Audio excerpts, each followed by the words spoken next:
Oh, wait, what? You're not Fire Nation? She's an actual witch? Waterbenders can become witches? You blend the water inside a person? What's up guys, welcome back to the channel. My name is Ben and today I'll be reacting to Avatar The Last Airbender Season 3 Episode 8. Now the last episodes have been absolutely fantastic. Seeing how much character development each of them got. Not one episode so far has been filler, like in the typical sense. Each one has done so much with all the characters. I think we've touched on all of them so far.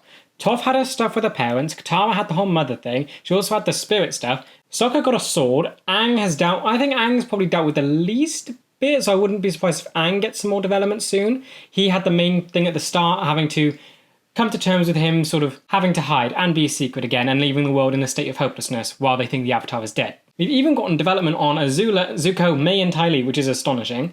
Like, I love that campfire episode. That was amazing, just seeing how much it did for them. But I think right now, I just want some more on Aang, I guess. I feel like he's been a little bit neglected. And since I don't know how many episodes it is till we have the Day of Black Sun, there's so many episodes left this season. So I assume he'll get something at some point. But it feels like if they're going to give another character a bit of development now, I hope it's a bit for Aang. But yeah, as always, if you do enjoy this video, please remember to like and subscribe, as it really does help the channel to grow. And if you do enjoy my content and you want to help support the channel, I do have a Patreon, the link will be in the description. Over there I'm uploading these videos and the full reaction a week in advance, so if that's something you're interested in, feel free to check it out. With that said, let's just dive on in. Very creepy start. Music feels ominous. Suddenly they heard something down the hall in the dark. Telling scary stories. Okay, fits with the intro. The blade of Wing Fun was haunted! I think I liked the man with the sword for a hand. Yeah, none of them heard the music that accompanied that. It's a shame. I'm sure they would have been scared if they could hear it too. And this is a true Southern Water Tribe story. It happened to Mom. Ooh, okay, getting serious. Oh, is it going to be Katara first episode then, if he's going into the mother stuff? So Mom and some others went to check on Nini's family. When they got there, no one was home. Just a fire flickering in the fireplace. So Nini died in the snowstorm. She heard a voice. It's so cold, and I can't get warm. Oh wow, that's morbid. Mom ran outside for help. But when everyone came back, Nini was gone. Okay, I wonder if that's like actually a true story in this world, like if they do have ghosts, because you know how only Aang sort of lives on in a way. It'd be cool if they sort of do as ghosts. Little Nini is still trying to get warm. That's a very creepy ghost tale. Wait, guys, did you hear that? Of course not. Hear people under the mountain, and they're screaming. What? That sounds horrifying. Jumpy from the ghost story. It just stopped. Hello, children. Why? Why would you do that? Why would you sneak up on people in the middle of the night? I have an inn nearby. Why don't you come back there for some spiced tea and warm beds? Okay, sounds good. She looks nice, but why on earth would you announce yourself like, hello, children? That's the creepiest thing you could have done. You know, you should be careful. People have been disappearing in those woods you were camping in. This is getting really into a horror sort of episode, isn't it? When the moon turns full, people walk in and they don't come out. That's lovely, so don't go out at night. Who wants more tea? And, okay, just happy. Yeah, no, they're not happy about this. This is creepy. Don't worry, you'll all be completely safe here. Why don't I show you to your rooms and you can get a good night's rest? She seems nice. I mean, I think she's just a little bit creepy. I don't know if that's intended. No, Momo, this place is creepy. I don't know if I'm gonna be able to fall asleep. Oh dear, so she's just a very creepy... And yeah. So she's just a creepy innkeeper who lives in a creepy house. That's not suspicious at all. Wakey, wakey. Time to go shopping. She seems nicer now that it's daylight. It might have just been the night that made her seem more creepy. Seems fine now. You would have me use my feminine charms to take advantage of that poor man? Aww. I think you and I are going to get along swimmingly.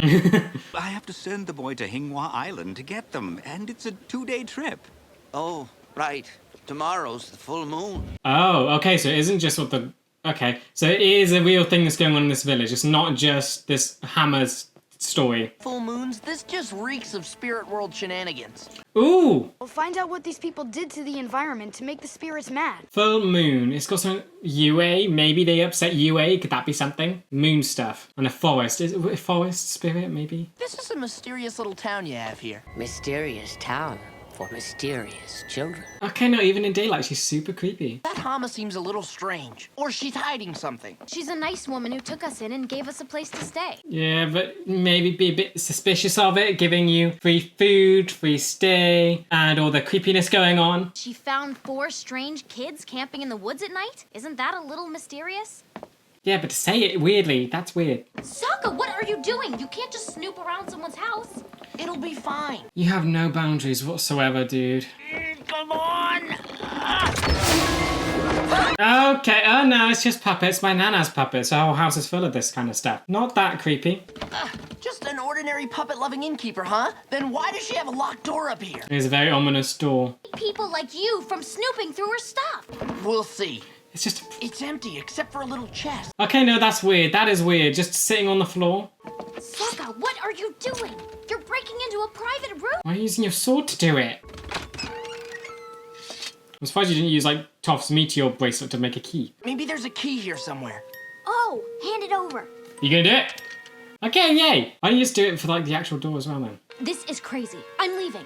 Suit yourself. Do it, Tom. This is so, like, you have no boundaries.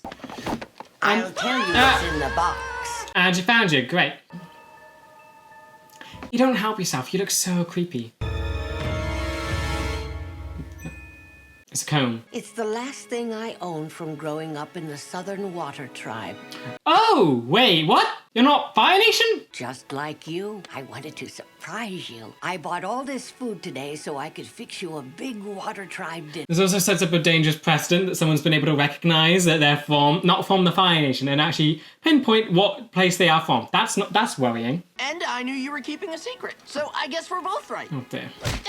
But I'm sorry. Yeah, what is a Southern Water Tribe person doing in the Fire Nation? That's mysterious.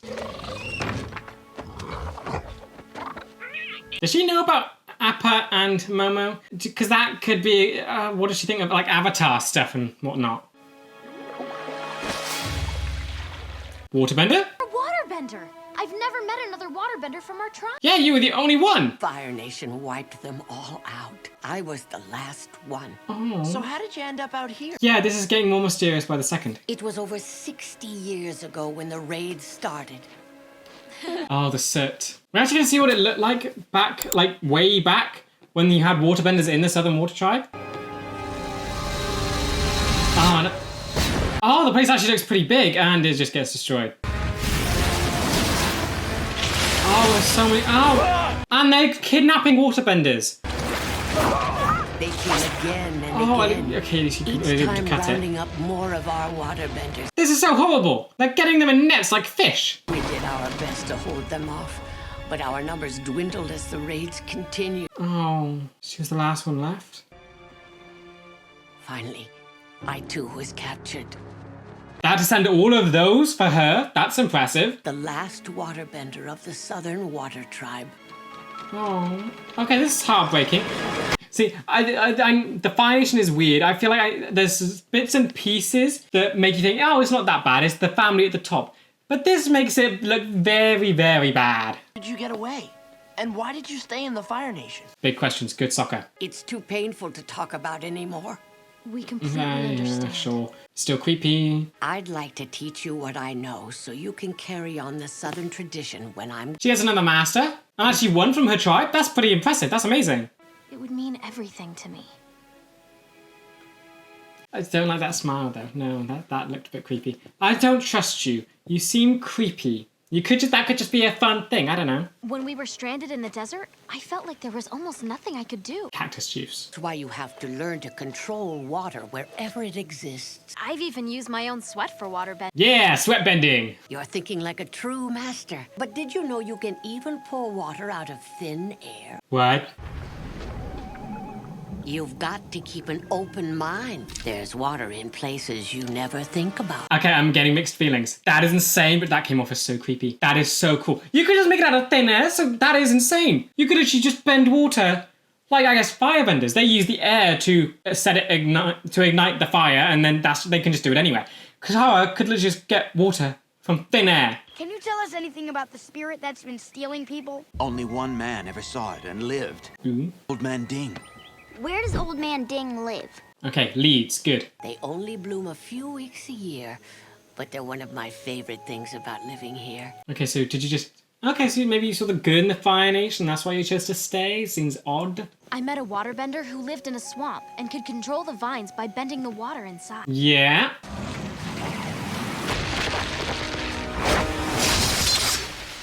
You just sucked the water out of the plants. It's a shame about the lilies, though. They're just flowers.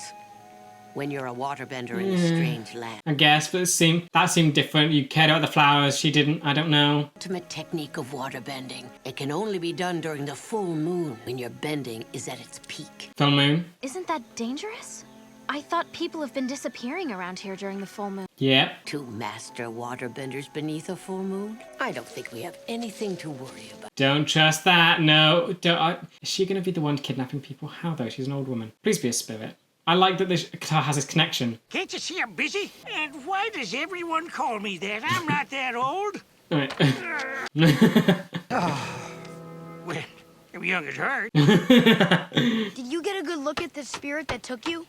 Didn't see no spirit, just felt something come over me, like I was possessed. Forced me to start walking toward the mountain.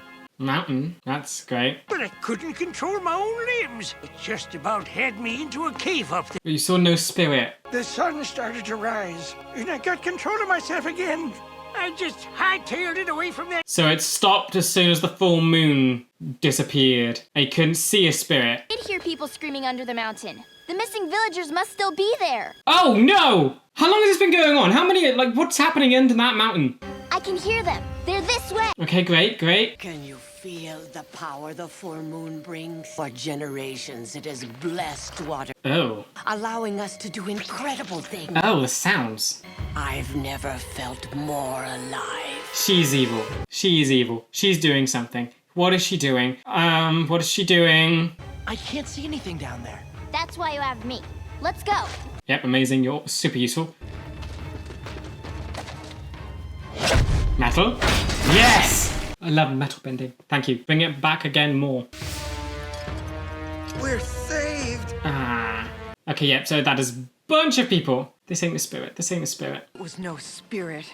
It was a witch.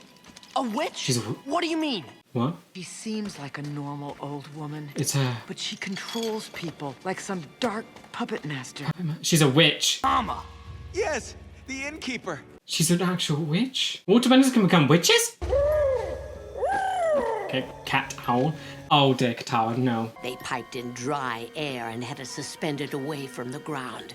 Before giving us any water, they would bind our hands and feet. This is inhuman. Any sign of trouble was met with cruel retribution. This is horrifying. There had to be something I could do to escape. What did you do? What did you do? Skins filled with liquid, and I passed years developing the skill that would lead to my escape. You blend the water inside a person? People? Blood bending, controlling the water in another body, enforcing your own will over there. This is insane! Once I had mastered the rats, I was ready for the men. The people. Oh, I love this. I know this is horrifying. I'm loving this. The sound design. And during the next full moon, I walked free for the first time in decades. This is insane. By the very guards assigned to keep me in. Okay, this is giving me... Could she, rip the water out of a person? That would be way too overpowered, but probably way too dark for this show. But to reach inside someone and control them? I don't know if I want... Think how easy it would be to deal with Azula, but only on a full moon. The power exists, and it's your duty to use the gifts you've been given to win this war. Or you can let that power die with you. They tried to wipe us out, our entire culture. Your mother. I know. Oh no, she's guilt-tripping you. No, don't. I'm so conflicted. I wanted to learn it, but I don't as well. People whenever we can, wherever they are, with any means necessary. What? That's where you stayed? You're the one who's making people disappear during the full moon. She only stayed out of revenge. They threw me in prison to rot, along with my brothers and sisters. I kind of love you. I love her. You must carry on my work. I won't use bloodbending, and I won't allow you to keep terrorizing this town. Oh! I love this. The animation's so freaky. The technique before you turned against me. And she has a fair point. I control every muscle, every vein in your body. This is so dark. I'm loving this. I'm really conflicted now. Metal bending or blood bending? What do I prefer? This is so much more, I guess, personal than mind control. There's that, and then there's this. Stop, please. You made her bow to you? I love you. You're insane. You're an incredible villain. Tears. She can control that. Water. What are you? How are you? You're not the only one who draws power from the moon. Are you controlling My the... bending is more powerful than your... Are you controlling the water inside your own body so she doesn't use it against you?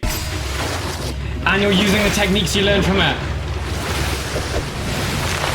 The trees! This is so insane.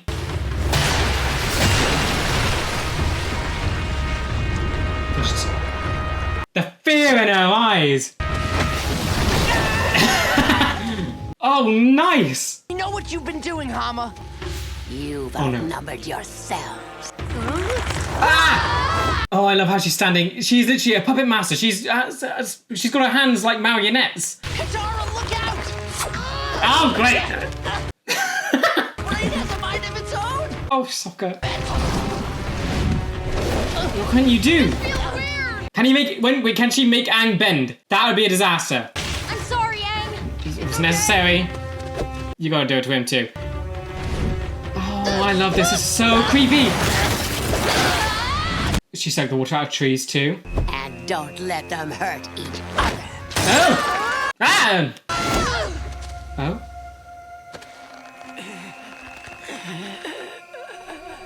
You learned it. This technically means Hammer won.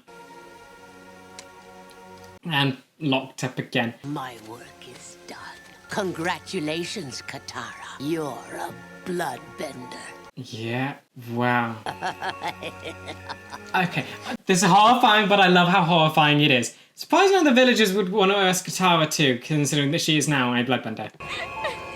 Crying at the moon. And it's just ending there. That is incredible. That is so different than anything we have seen so far. The ending, it's not just sad or like they've lost. That is so much darker than anything. She's gotten some kind of weird demonic power from that. Able to control the blood and water inside other people. The power is insane. Yes, I get it's horrifying. I'm probably like, I don't know if I'm alone in thinking this is a really cool power. I think most people come at this thing is absolutely horrifying. It's a crime against nature, a crime against like people that you're. It's a crime against humanity. Being able to control the blood inside of someone else. That's bad. But the actual idea of this is absolutely insane. It makes me wonder so much. Could you control the air inside someone? Could Aang do that sort of thing? Could Toph control the minerals inside people? We have iron in our blood. Could Toph like do something with that? Because she can metal bend. But then I guess every time we've seen a metal bend, she has to touch it, so that could be a bit off there. Fire, what can you do with fire? Body temperature, can you do something with like just temperature in general? Like the idea of heat and that sort of thing? Could you lower someone's body temperature, increase it? This has opened so many doors for so many possibilities. It's made it so much darker. Like Katara's actually become a bloodbender because of this. Like Hammer won here. That was her whole goal. She stayed in this place because she, out of revenge, it was purely out of spite to do this to all these people. And she's been here a while. She is old now. So many people would have died from this. She's obviously a murderer, right? She would have locked people in that mountain. People would have died down there. That is horrifying. She probably locked them up, didn't feed them, I imagine. Probably didn't give them any water, unless she probably wanted to give them the same treatment that she was given. So already given the bare stuff to make them suffer and then probably let them expire, because I doubt the Fire Nation would have let the waterbenders sort of live or be released from their prison cell. So I'm assuming Hammer basically just paid back the favour to the Fire Nation civilians. I mean, it's so interesting, like, the morality of it. Because you can completely understand where Hammer's coming from. She was kidnapped from her home. All the waterbenders, her entire culture, basically got destroyed. So she thought she was the last one, but then Katara was actually the last one. So her whole culture, she at least thought, was completely destroyed. No more waterbenders left, and without them, you could pretty much assume, in her circumstance, the Fire Nation would just wipe out the Southern Water Tribe. They had no more defenders to defend it. She would have thought they would be all gone. And until she got released and heard that they're still around. Not released, escaped. But yeah, then to, find a way to break out of this prison using bloodbending and being able to use the water inside someone else. Beginning with rats is such a cool idea. The rats in the prison, controlling them as water sacks, and then just going from that to human beings. That's insane. And being able to escape. From there, she just stayed out of spite. Decided, okay, I'm going to make a life here and I'm going to torture every single Fire Nation person I could find. Lock them up. And she escaped when she was young. She still had like black hair when she was young. And when she escaped. So she's been locking people away like this for who knows how long. She's been mastering this bending technique, locking people up, because like this, Katara only just got here. So this has been going on for so long, and people have died now. There'll be people dead. I would not be surprised if there are skeletons in that mountain because of all this. She clearly had a lot of setup. She had a whole mountain base underground with metal doors, chains and everything. She's set up a life here. She's been doing this. People have died. She's a murderer. She is psychotic. She is an incredible villain. Shame that the last waterbender from the Southern Tribe that Katara gets to meet is kind of this villainous psychopath. But it's cool, again, that we get to see different kinds of bad guys from all over the world. So now we have one from the Water Nation who is just completely insane. But now Katara knows it. She also got a bunch of other techniques. I think I need to focus on the other techniques because bloodbending immediately takes the cake. I think it can only be used on moonlit nights or full moon nights because that's only when people could go missing.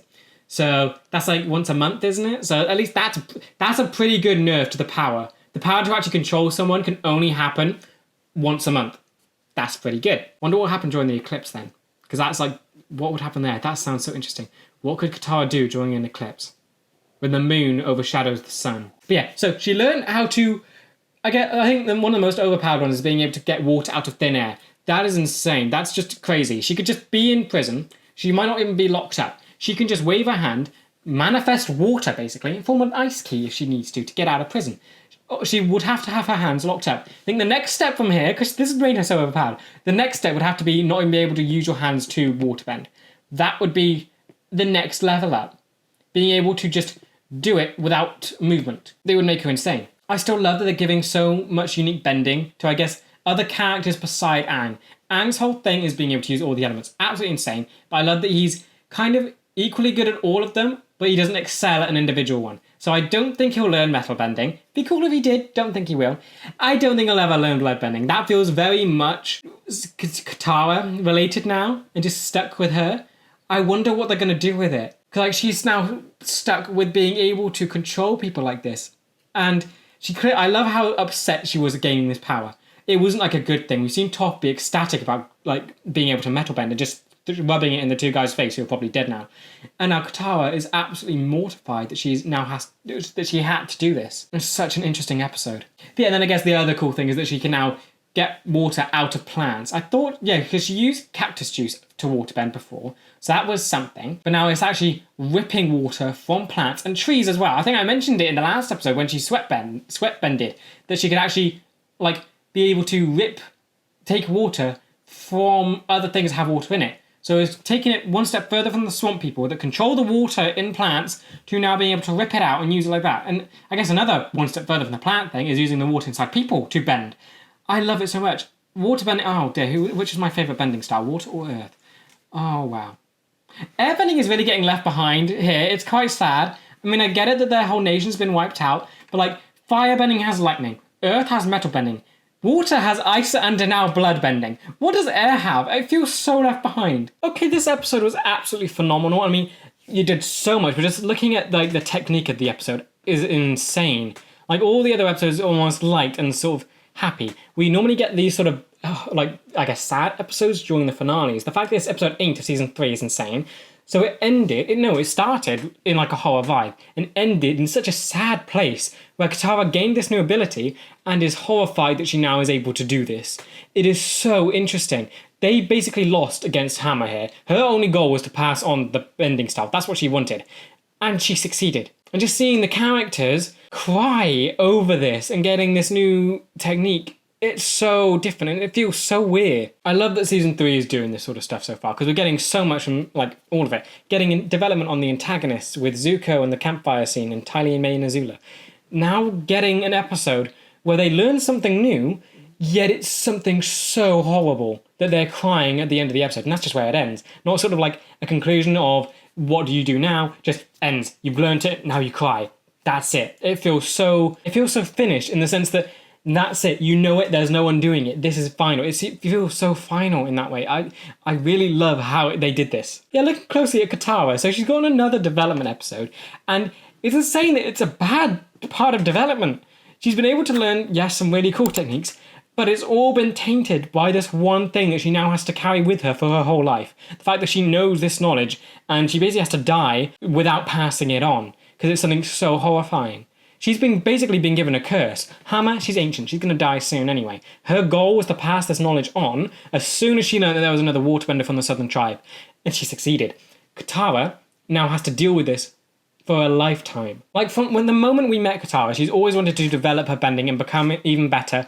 Now she's gotten something that no other waterbender has, and it's haunting her. It's a curse to her. It's so different. It feels so weird, and it's such an interesting point of view to take the character. They actually developed her in a way that is negative and bad, and it makes you feel so bad for her that she now has to deal with this for an entire life. So this episode, it made you feel so good for her as well, getting to meet someone from the Southern Tribe and actually get a connection there, because she never knew any waterbenders from the Southern Tribe before. Getting to actually meet one would have been amazing. Only for them to turn out to be a psychopathic puppet master would be crushing for her. This episode just kept punching Katara in the gut, and it just poisoned her at the end of it with this new technique.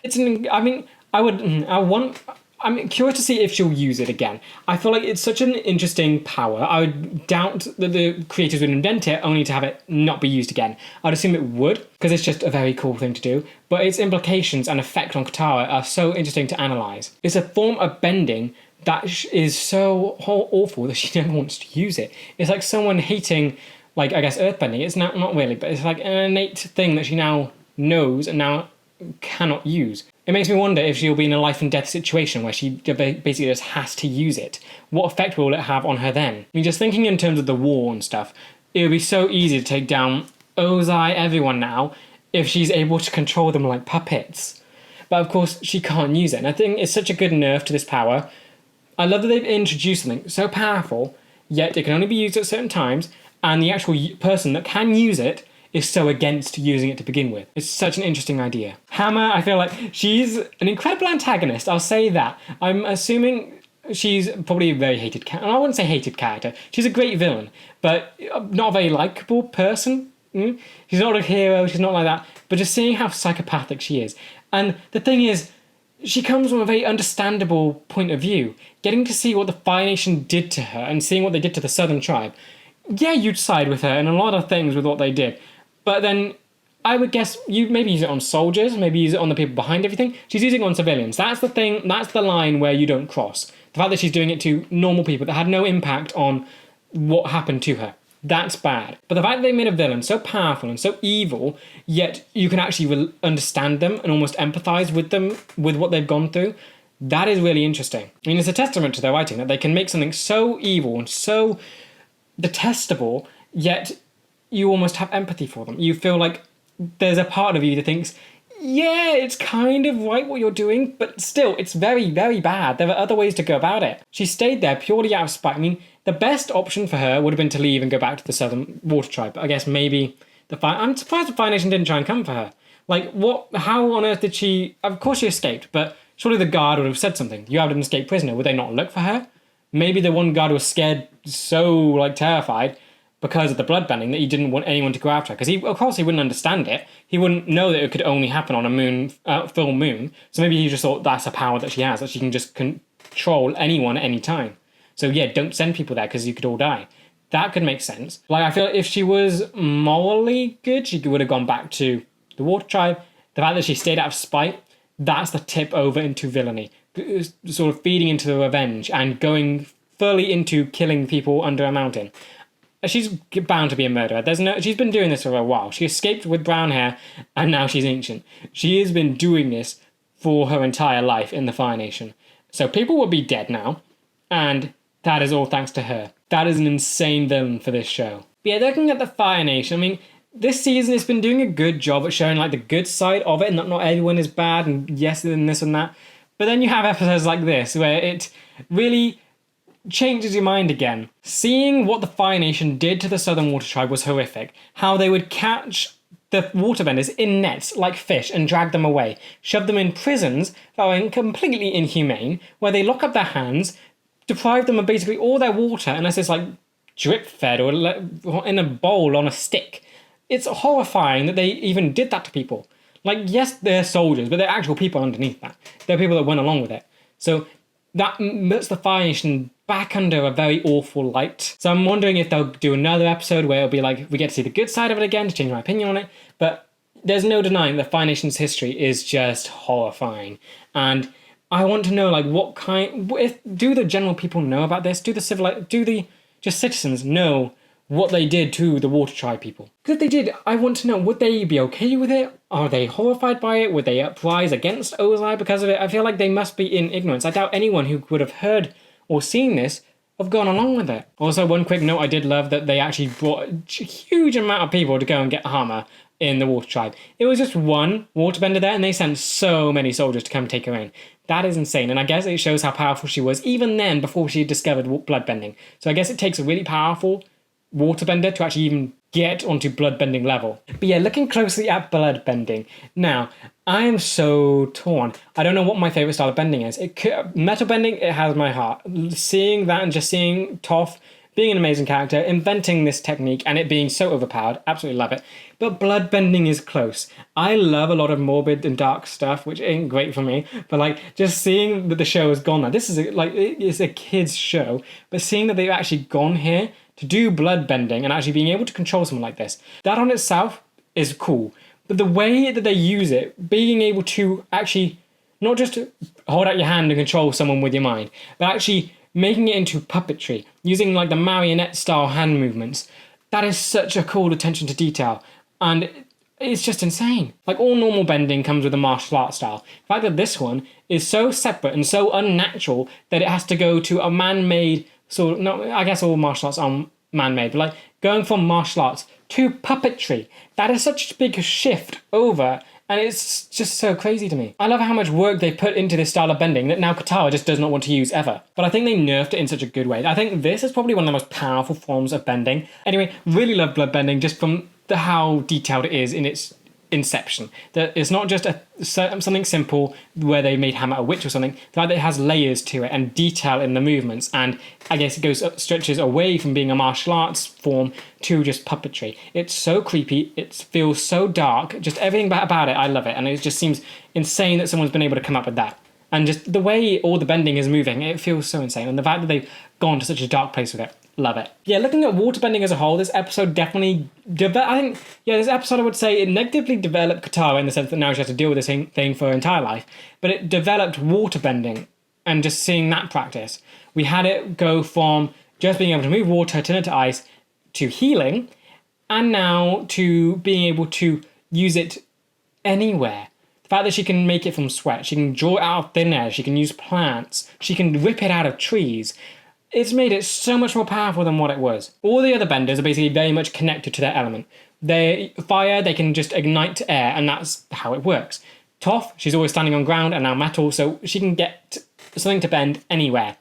Air, obviously, they breathe it, so of course they're going to be able to bend anywhere. The waterbenders feel like so almost secluded in the sense that if you shove them in a desert, they're not going to be much use. If you shove them in a forest, it needs to rain. They need physical water.